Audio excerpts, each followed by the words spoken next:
Մարդու իրավունքների պաշտպանի աշխատակազմում բողոքներ են ստացվել այն մասին, որ որոշ երեխաներ 2025-26 ուսումնական տարում դպրոցի առաջին դասարան ընդունվելու հնարավորություն չեն ունեցել, քանի որ վերջիններից 7 տարեկանը լրացել է մինչև նախորդ տարվա դեկտեմբերի 31-ը։ Մարդու իրավունքների պաշտպանը հատուկ ընդգծել է, որ այս երեխաներին միանգամից երկրորդ դասարան ընդգրկելու հարցը հիմնավորման կարիք ունի, երեխայի լավագույն շահին համապատասխան մոտեցում որդեգրելու նպատակով։ Ըստ ոլորտի փորձագետի, կրթական գերատեսչությունը անդրամաբանական իրավական նորմեր է կիրառում առաջին դասարանցիների ընդունելության կարգում։ Ուրացույցային տարու է հաշվում աշակերտի դպրոց հաճախելը, օրինակ այս ուսումնական տարի հաճախում են սովորողները, որոնց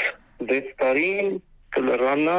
մինչև դեկտեմբերի 31-ը, իսկ այն սովորողները, որոնց 7 տարին կլրանա մինչև 2025 թվականի դեկտեմբերի 31-ը, պետք է հաճախեն արդեն երկրորդ դասարան։ Երեխաներին 6 տարեկանից դպրոց տարած ծնողները, որոնք այդպես էլ չեն կարողանում հաշտվել այդ փաստի հետ, հաճախ են նշում, թե երեխան դեռ խաղալ է ուզում, հոգեբանորեն պատրաստ չէ դպրոցին։ Ոլորտի փորձագետները նույնպես շեշտում են. երեխային միանգամից երկրորդ դասարան տեղափոխելը խախտում է ոչ միայն նրա կրթության իրավունքը, այլև վտանգում հոգեբանական ու սոցիալական ադապտացիան։ Ընդհանրապես ինչ են իրանք դպրոցում անում, 6 տարեկանները պիտի մանկապարտեզում լինեն։ Դա մանկության ամենավառ, ամենագեղեցիկ հատվածի դեմ է ուղղված, մենք գոհանում ենք երեխաներից մանկության մի մասը։ Եթե պիտի լինի դպրոցը 6 տարեկանների համար, ապա դա պիտի լինի մեղմ եւ սահուն անցում մանկապարտեզից դեպի դպրոց։ Այս գործընթացում ամենաբարդ դերը ուսուցիչներին է բաժին հասել, ասում են մասնագետները։ Մանկավարժները պիտի աշխատեն ու լրացնեն առաջին դասարան չհաճախած աշակերտի գիտելիքի բացը։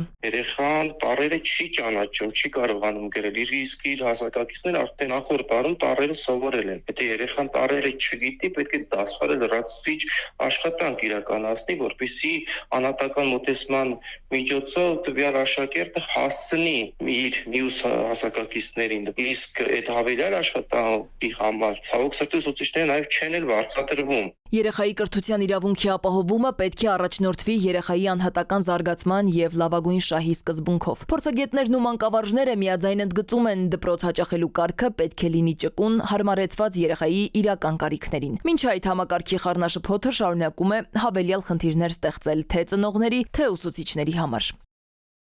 Սվետլանա Ավդիշյան, ժամը լրատվական։